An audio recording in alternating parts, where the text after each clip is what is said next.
Hey guys, it's Hot Cat here, playing some Duels of the Planeswalkers 2015.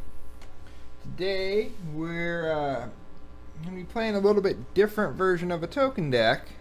Yes, I'm going back to the gimmicks for this week. I'm just hoping Origins comes out next week, so I'm running out of ideas for stuff. Alright, so you usually see, red-white or green-white token decks. Pretty common, actually, some of the more common decks you see. So I figured I'll run a red-green token deck.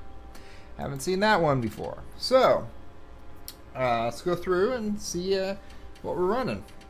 So we're going to run one copy of Banefire, just to help finish out the game, because the token thing, most of the really good token cards are white. So we need other options here. So Banefire is just a good backup to help finish things out or take out a big creature. Got Coordinated Assault. Always a good trick to trick them. Running 4 copies of Shock because we're running red. It's always good to have Shock. It's so useful. Running 2 copies of the Pyromancer.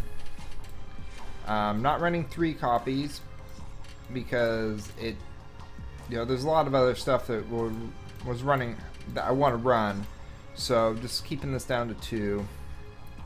I probably should actually hold on. We're gonna make this 3 copies of Pyromancer, 3 copies of Shock. There, that's better. Running 4 copies of Krenko Command because we need the tokens. Both copies of Rabbleman because Rabblemaster is kind of the engine. Well, one of them anyway. This is the other one, the Ogre Battle Driver.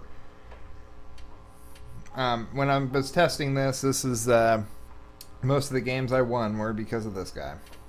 Running 1 copy of Trumpet Blast because this is a good way to just finish out the game or clear their side.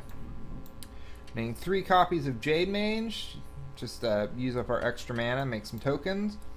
Running 4 copies of Elvish Visionary, not anything to do with tokens at all, but having a little bit of card draw is always a good thing. And, being that it only costs 2, it still can make a difference when you got Battle Driver down and whatnot. Running 2 copies of Scion of the Wild because we're running tokens and, this guy can get pretty crazy sometimes. Running 2 copies of Beastmaster Ascension. This is just one of our win conditions. If we get the 7 counters on this, we pretty much win. Running 1 copy of Vengevine because he's a good creature, and with Battle Driver he can get really nuts. And we're playing tokens, so we can often bring him back. Running both copies of Mycoloth, which is very important card in this deck because if you get him with a bunch of counters on him and you got Battle Driver down, that's a win right there. If you have him down and you've got Beastmaster, you're probably gonna win. 1 copy Doubling Season because honestly most of the games that I won because I had Doubling Season, Mycoloth, and Battle Driver down. We'll see how these games I'm gonna play work, but I'm only running 1 copy because it's a 5-drop. It's not always the best, but when you get it, it's good. 1 copy of Soul Zendikar is kind of our one big bomb in the deck.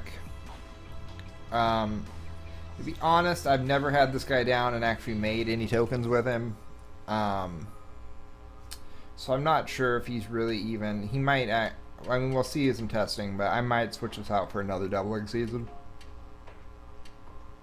And then because we are green-red, we're going to run 3 copies of Ground Assault. Because why not? It's a really good removal spell. As far as lands go, we're running 9 Mountain, 10 Forest, and 4 Gruul Guild Gates. Only running 23 lands. We do have a 6-drop and a couple 5-drops and a couple 4-drops, but as you can see, it's mostly 2-drops. So I'm okay with 23 mana. I'm comfortable with that because getting mana flooded will kill this deck. So that said, let's get in, play some games, and see how she runs. All right.